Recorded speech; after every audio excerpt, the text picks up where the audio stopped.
Bueno, pues ya estamos en la novena semana, novena lección. Qué gusto estar con vosotros otra vez. Con ese tema que era tan apetente, ¿no? Es un tema más denso, hay muchos datos interesantes que comentar, pero el título es muy sugerente, Servir y Salvar. Leemos el texto de memoria, nos introducirá bien. He aquí mi siervo, yo le sostendré. En algunas versiones dice a quien sostengo, me gusta más el presente. Mi escogido, en quien mi alma tiene contentamiento. He puesto sobre él mi espíritu. Él traerá justicia a las naciones. Uno de los asuntos que podemos comentar en esta lección es precisamente el rol de Jesús, ¿no? Decimos de manera muy resumida, Jesús vino a morir por nuestros pecados. Y uno dice, pero vino por muchas cosas, no solo por eso. Eso es muy importante. Podemos leer la cita del deseado, que yo creo que introduce este tema de manera maravillosa, que la tenemos sí, ahí a mano. La verdad que sí, que es impactante. Dice, muchos sienten que sería un gran privilegio visitar los escenarios de la vida de Cristo en la tierra, caminar por donde él anduvo, mirar el lago en cuya orilla se deleitaba en enseñar, y las colinas y los valles en los cuales sus ojos tan a menudo reposaron. Pero no necesitamos ir a Nazaret, Capernaum o Betania para andar en las pisadas de Jesús. Hallaremos sus huellas al lado del lecho del enfermo, en los tugurios de los pobres, en las atestadas callejuelas de la gran ciudad y en todo lugar donde haya corazones humanos que necesiten consuelo. Al hacer como Jesús hizo cuando estaba en la tierra, andaremos en sus pisadas. Qué cita, ¿verdad?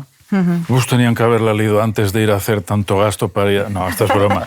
A ver, a mí me encantaría, ¿no? Yo creo que todo el mundo sueña con ir a los escenarios reales, pero claro. Qué práctica es Elena White, qué práctica. Es decir, mira, está muy bien todo esto, pero escucha, si te pasas la vida deseando aquello y no estás donde tú deberías estar, porque es donde estaría el maestro, entonces apaga y vámonos, ¿no? Más compromiso social y menos postureo, ¿no? Sí, compromiso social. Me hace gracia porque cómo se adelanta, ¿no?, a esto del postureo. Sí, bueno, ese es un aspecto que siempre está ahí, ¿no? Una gran influencer. Pero es verdad, una de las cosas que yo creo que todos hacemos cuando leemos la Biblia o leemos sobre Jesús es imaginar. A mí como predicador me encanta meterme en la historia de un personaje, otro, y cómo lo ha vivido uno, cómo lo ha vivido el otro.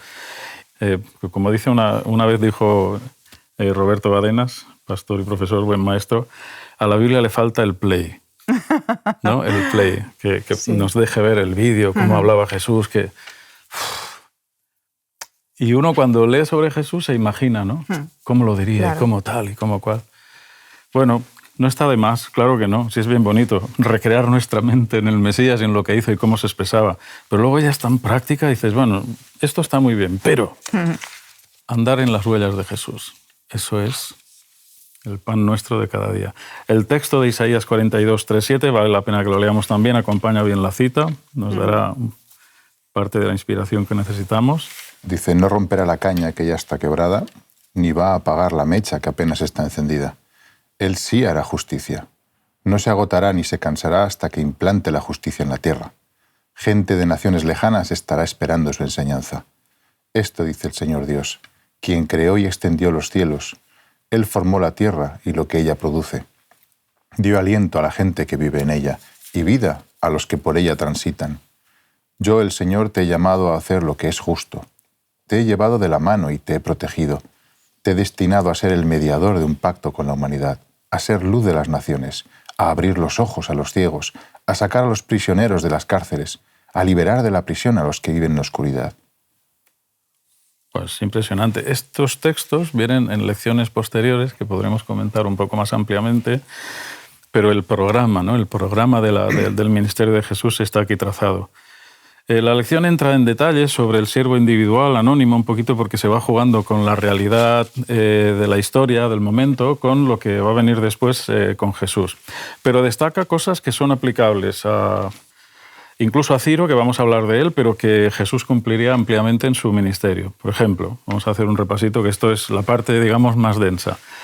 Rol y carácter del siervo anónimo, que podemos ver también ahí, imparte justicia para las naciones. La pregunta es, ¿impartió justicia para las naciones Jesús en su ministerio? ¿Ocupó un trono? ¿Gobernó? ¿Qué puede significar esto? Porque ahí, no sé, que yo sepa, no se produjo ahí. En los corazones, ¿no? Ahí sí que imparte justicia, haciéndonos ver cuando alguna cosa de la que hacemos no es correcta. Muy bien. Cuando tenemos que aplicar la misericordia que nos aplica a nosotros, la gracia, el perdón. Desde luego, si algo Él pretende es reinar en nuestros corazones a nivel personal e individual. Pero desde luego hay una profecía que debe cumplirse también, es a nivel global, a nivel mundial, sobre las naciones. Cuando regrese el Señor.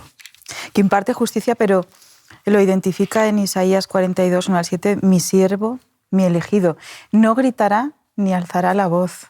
Qué bonito es esto. Sí, a mí me ha gustado destacar qué bonito es esto, porque este aspecto. Todos los políticos, ¿verdad?, en las arengas, en los discursos, siempre señalando. Jesús hizo una labor humilde, pero el eco de su discurso ha llegado hasta nuestros días. Así es. Hasta nuestros días.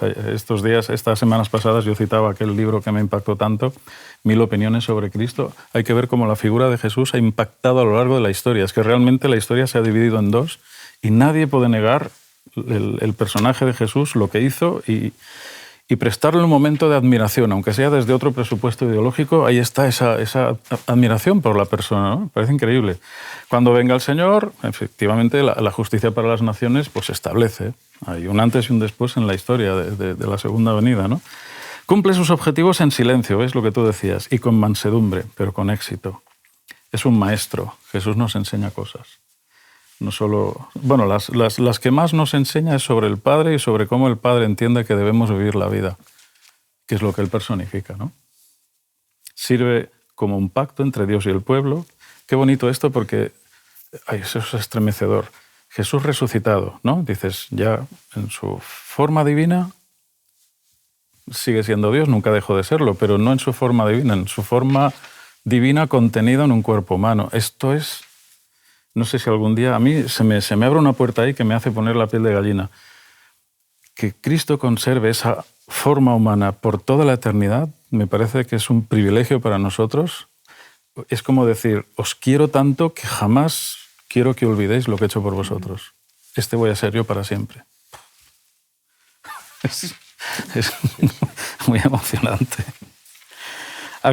Da luz esperanza, al curar la ceguera, al liberar prisioneros. Lo comentábamos también en otra escuela sabática, ¿recordáis? ¿De qué nos libera Dios? De nosotros mismos, ¿no? En primer lugar. El pecado que nos esclaviza, nuestra forma de ser defectuosa, nuestra forma de ver la vida, el mundo, el entorno, las cosas. Es realmente Jesús nos da luz. Así es. Gracias a la luz de Jesús, incluso entendemos el Antiguo Testamento. ¿Nos ha pasado alguna vez tener esa pelea con el Antiguo Testamento que dices, esto me lo voy a saltar porque se me atasca en la cabeza? Hasta que viene Jesús y dice, no, es que yo era el del Antiguo Testamento, es que la misericordia ya estaba ahí. Claro. Y te da otra perspectiva de Dios, ¿no? Claro, porque la tarea del siervo es esa llama que no se apaga, sí, que permanece todo el tiempo encendida para nosotros. Me parece estupendo eso. Pero es bonito, a mí me gusta mucho cuando en Isaías 41 dice, yo te escogí y no te deseché. Wow. A mí ahí sí que me toca la fibra, ¿no? Sí. Cuando uno sabe que realmente es un pingo y evidentemente lo último que puedes esperar es que alguien venga y te dice no, tú eres hijo mío, olvídate de todo lo que haces porque yo te escojo. No te voy a desechar por lo que hayas hecho, ni por lo que estás haciendo, ni por lo que harás, porque seguirás siendo hijo mío, ¿no? Hagas lo que hagas, yo te amo. Y eso es como hace que realmente empieces a ver la cosa, o sea, tu vida de una forma diferente. Y lo bonito es cuando ves tu vida a través de los ojos de Jesús, ¿no?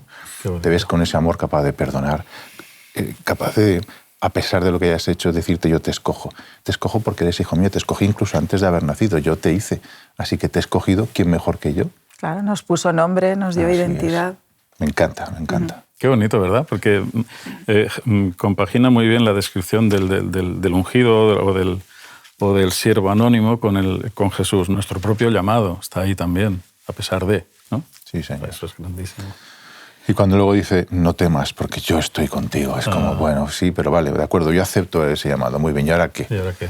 Claro, tienes miedo de ti mismo, del viejo hombre que cargas, que te hace desconfiar de todo lo que hay dentro de ti, Y al mismo tiempo te crea una especie de inseguridad en el futuro. Vale, y ahora entonces, si ya no soy, ¿y cómo hacemos? ¿Y esto cómo funciona? Y como te dices, no tengas miedo, y sí, voy a estar contigo, ¿no? Tranquilo, no desmayes, que yo soy tu Dios, yo te voy a dar fuerzas. Yo voy a estar siempre a tu lado, a tu diestra con mi justicia. Es como, ¡wow! ¿Y ahora esto cómo funciona? Cuéntame. Estoy dispuesto a aprender. Venga, dame la mano porque yo no sé, no tengo ni idea. Levántame y haz conmigo lo que quieras.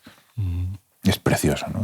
Sentir eso como que es un llamado personal, creo que es una de las mayores cosas que ha pasado en mi vida. Descubrir que es Dios mismo el que te llama, el que no tiene en cuenta tu pasado, ni tu presente, ni tu futuro, porque sabe que en sus manos todo lo que tú pensabas va a ser transformado en algo 1000 veces mejor de lo que tú te habías imaginado. Fíjate, el apóstol Pablo, que era una persona para la sociedad de su tiempo buena, ¿no? Fariseo de fariseos y tal, pero persiguió a los primeros cristianos y se transformó en verdugo. Eso es muy cruel. Él carga con ese pasado, él se siente llamado por Dios, apóstol de Jesucristo. Qué bonito. Pero claro, los judíos siempre tienen aquello de entregó a mi padre para ser apedreado, entregó a tal, entregó a cual, ese lastre. Y a pesar de eso, esto es muy bonito, ¿no? Porque dice, Dios, esto que has dicho es que es muy grande. No pasa nada por el mal que has cometido. Si esas personas no te saben perdonar, es su problema. Yo te acepto y cuento contigo. Eso es como que te empodera para seguir adelante, ¿no? Porque todos tenemos una historia y un background. Madre del amor. Ante tal regalo no queda nada más que rendirse a sus pies. O sea, es que no queda nada más. Decir, aquí estoy. Y haz conmigo a partir de ahora lo que consideres, ¿no? Así es. Qué bueno, qué bueno. El siervo actúa en armonía con Dios, efectivamente. Nadie ha hablado con la autoridad que ha hablado este hombre.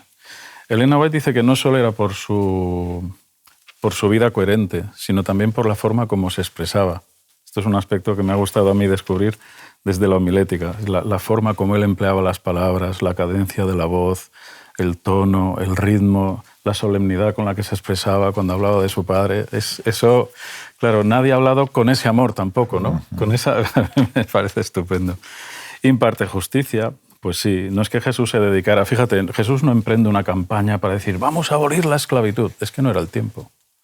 Vamos a igualar a hombres y mujeres. Él lo hizo, pero no emprendió ese discurso. Pablo es el que le da la vuelta de tuerca. Ni judío, ni gentil, ni hombre, ni mujer. Las bases ya están puestas por Jesús, ¿no? La justicia. Bueno, yo os voy a dar un evangelio que os va a hacer cambiar por completo. Y qué grandes discípulas y qué grandes mujeres las que empezaron a coordinar y a dirigir la iglesia naciente. Están ahí.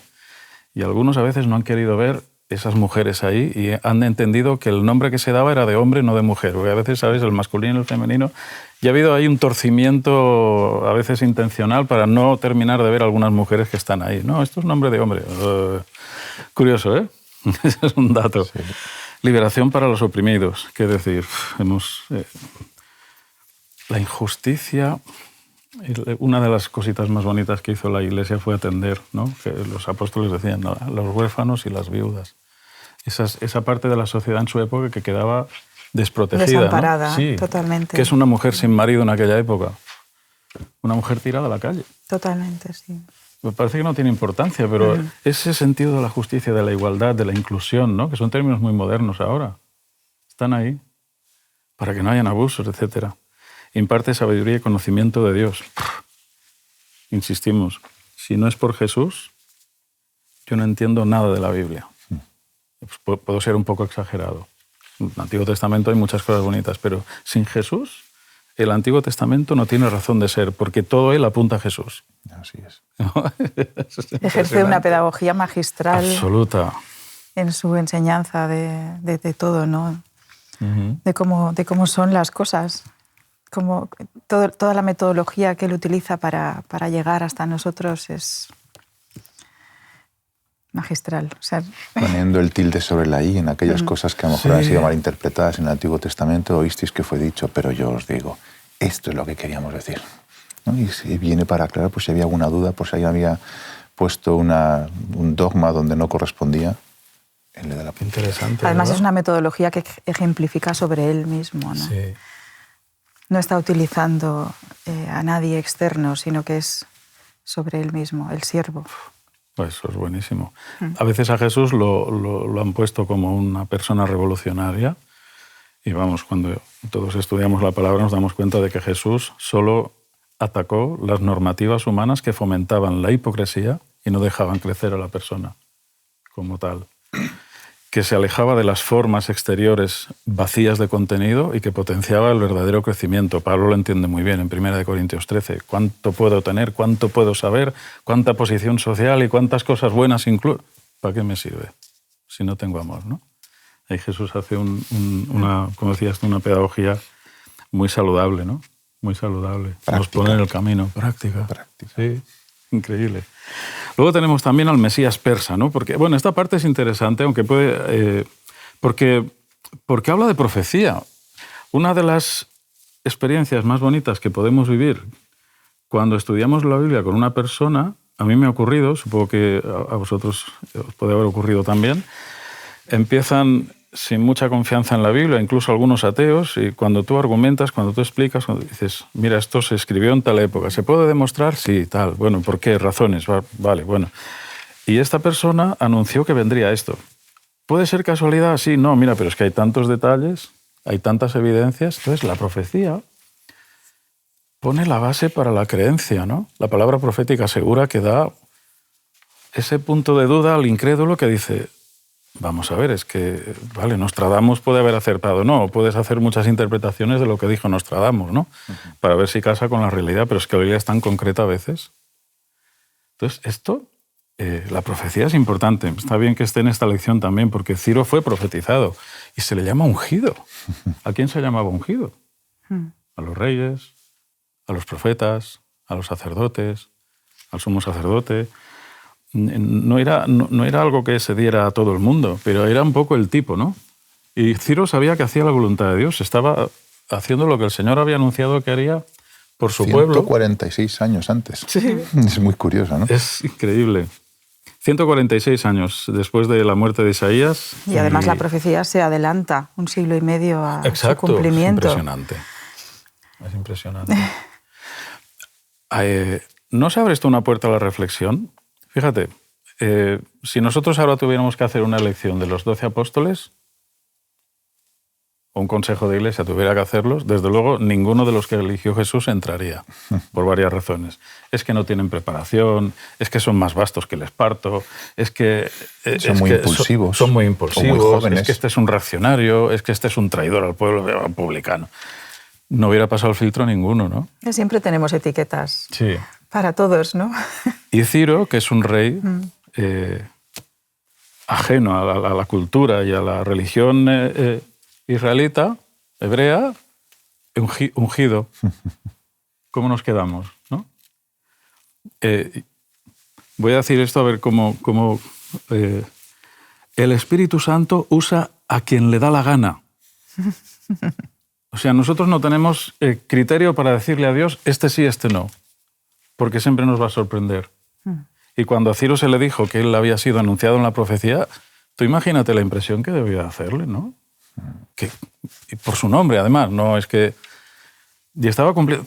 Ciro, caramba, pues oye, gracias a Ciro, el pueblo vuelve a su lugar.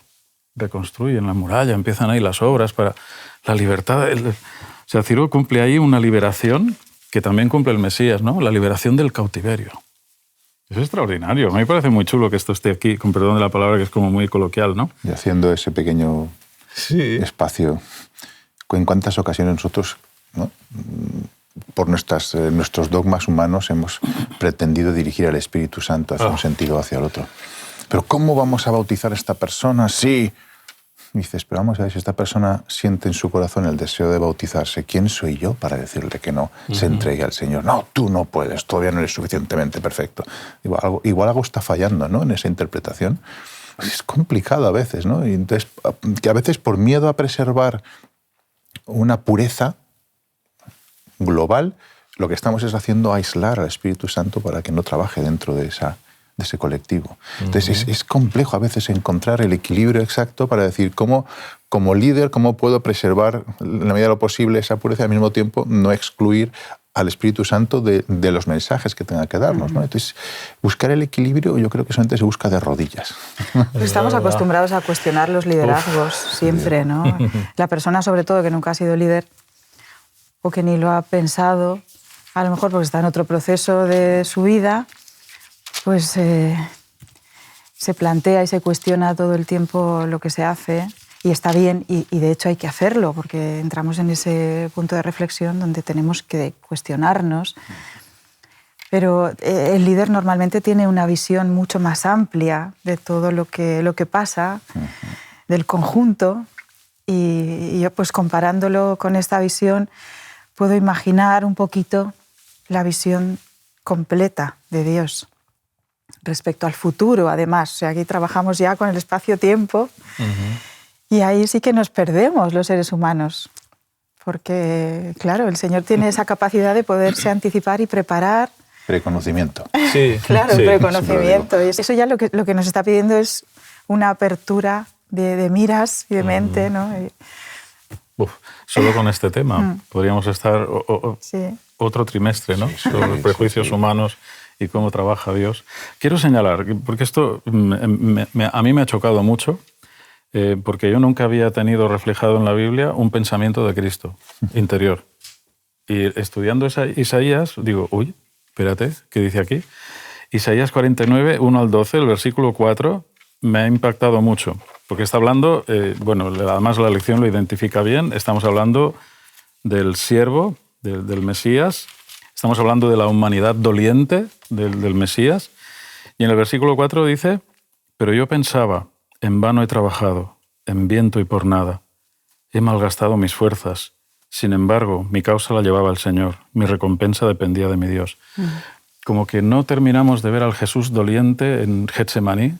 No nos acabamos de creer. Jesús llora, Jesús se siente frustrado a veces. Cuando entra a Jerusalén, en la resurrección de Lázaro, la Biblia 2 veces dice que Jesús bufó. Es un bufido como de cólera, fíjate. Antes de llorar y antes de preguntar dónde lo habéis puesto. Porque se siente frustrado porque ni sus propios amigos más allegados están viendo lo que deberían ver. Entienden. Ay, Señor, si hubieras llegado antes. Marta y María. Y él se siente frustrado, molesto. O sea, la palabra es muy chocante, por eso no lo verás traducido siempre de una forma tan contundente. Pero ese sentirse desconsolado y resoplar en la lengua original de la Biblia es como muy, muy fuerte, ¿no? Jesús sufría. Claro que sufría por la incredulidad de las personas, porque su propio pueblo lo rechazaba. Y este pensamiento podría ser una forma de tentación, pero es suyo. Cuando dice Elena White en El Deseado que Satanás vino a Getsemaní a presentarle todo en su más oscura perspectiva. Tu pueblo te da la espalda, hasta los más allegados se duermen, no entienden tu misión, vas a morir por nada, puedes quedar separado del Padre por siempre al llevar los pecados. La Biblia no dice que Satanás estuviera allí, pero esta es la última tentación realmente, la última tentación de Cristo, está en Getsemaní. Bueno, luego está en la cruz, ¿no? Sí, a otro salvó, tal, pero este texto me ha impresionado. Es un maestro en cuanto a la gestión de las emociones. Muy bueno. Claro, es un ejemplo a seguir. No podemos nosotros en ningún momento cuestionar cómo gestionó él sus emociones, porque ninguno de nosotros hemos sufrido la presión que él sufrió. Pero sí que es un ejemplo en cuanto a su actitud frente al sufrimiento. Cuánto hay que aprender, ¿eh? Da igual desde donde se analice la perspectiva, sigue siendo el maestro. Es increíble, sí, totalmente. Bueno, vamos hacia el final. Hay una cita de Obreros Evangélicos, página 120, 121 al final, donde se habla de la obra de ganar almas y cómo debe hacerse. Vale la pena que la leamos y luego resaltamos cada uno un aspecto de la lección que nos haya impactado más. Dice así, en la obra de ganar almas se necesita mucho tacto y sabiduría. El Salvador no suprimió nunca la verdad, sino que la declaró siempre con amor. En su trato con los demás, él manifestaba el mayor tacto y era siempre bondadoso y reflexivo. Nunca fue rudo, en lo que hablábamos del control de la emoción. Nunca dijo sin necesidad una palabra severa. Nunca causó una pena innecesaria a un alma sensible. No censuró la debilidad humana. Denunció sin reparos la hipocresía, la incredulidad y la iniquidad. pero había lágrimas en su voz cuando pronunciaba sus penetrantes reprensiones. Nunca hizo cruel la verdad, sino que manifestó siempre profunda ternura hacia la humanidad. Cada alma era preciosa en su vista. Se portaba con divina dignidad, y se inclinaba con la más tierna compasión y consideración sobre cada miembro de la familia de Dios. En todos veía almas que era su misión salvar. Bueno, yo aquí veo una aplicación para la familia, para la relación en la familia, constante en cada frase, en cada frase. Si aplicáramos solamente con estas pautas, las lleváramos a nuestra relación en la vida de familia, se nos acababan los problemas. Y tanto que sí. Y en nuestra vida de iglesia. Y en nuestra vida de iglesia. Y a mí me duele y me causa profunda tristeza cuando hay gente que cree que Dios le ha comisionado a denunciar los pecados de la iglesia y lo hacen con agresividad, con antipatía, con palabras hirientes, con rudeza. De verdad, yo digo, si vamos a denunciar el pecado así, que el Señor nos corte la lengua. De verdad. Que todos tenemos un pronto alguna vez que algo nos puede indignar. Pero ni Jesús en el templo, dice la Biblia, que golpeara con la cuerda a nadie. Manifestó un enfado absoluto, pero no fue agresivo con la gente. Tiró las mesas de los cambistas, pero no pegó a nadie. ¿No? Sí, me expreso con rotundidad porque a veces no paramos de recibir en la iglesia comentarios y mensajitos de gente que se cree con el derecho de arreglar la vida de los demás de la manera más inadecuada. Eso solo viene de Satanás, mirando a cámara. Eso solo viene de Satanás. Es un ejemplo y a lo mejor yo no debería hablar así, ¿no? Claro. Porque he sido rudo, pero no soy Cristo, así que dejadme que lo diga. Yo aquí tengo que apelar al lenguaje cuidadoso. Hay toda una filosofía de algunos estudiosos que hablan del lenguaje cuidadoso y yo os invito a investigarla. Sí, vale la pena. No os he traído autores ni he traído nada porque no pensaba que llegaría a este punto, pero la verdad es que si fuéramos más conscientes incluso de nuestro tono de voz, porque él aquí cuando habla de rudeza nunca fue rudo, está hablando de tono de voz también. Sí. Está hablando de cómo se siente la otra persona cuando nosotros nos comunicamos de determinada manera. Nunca causó una pena innecesaria a un alma sensible. Está dando por entendido que hay almas más sensibles que otras. Por lo tanto, hay diferentes sensibilidades, ¿no? Muy bien, nos hemos comido el tiempo. Un pensamiento más y cerraremos. A mí simplemente de los capítulos que hemos repasado hoy de Isaías, hemos encontrado que Isaías describe a Jesús como el Santo de Israel, el Redentor, el Creador y el Rey. Y creo que esto cronológicamente tiene una aplicación en nuestra vida personal. Primero, cuando leemos la palabra de Dios, quizá descubrimos al Santo de Israel, ¿no? Es como que es el de un pueblo que hemos encontrado. Y a continuación, cuando tenemos nuestro encuentro personal con Él, se convierte en nuestro Redentor, en alguien que realmente es capaz de transformar nuestras vidas. A continuación, seguimos estudiando y nos damos cuenta que no solamente nuestro Redentor, es que además es que nos ha creado. Es Él el que conoce perfectamente nuestro interior y cómo sanar nuestras heridas, nuestras ventanas killer. Y eso hace que nos postremos delante de Él y le reconozcamos como Rey. Así es. Pues pediremos al Señor que nos ayude a reproducir el carácter de Jesús en nuestra vida, que su Espíritu nos ayude, porque lo de la imitación, a mí que me he pasado la vida imitando gente y todavía en casa, en círculo privado, pues a mí la imitación me resulta un chiste.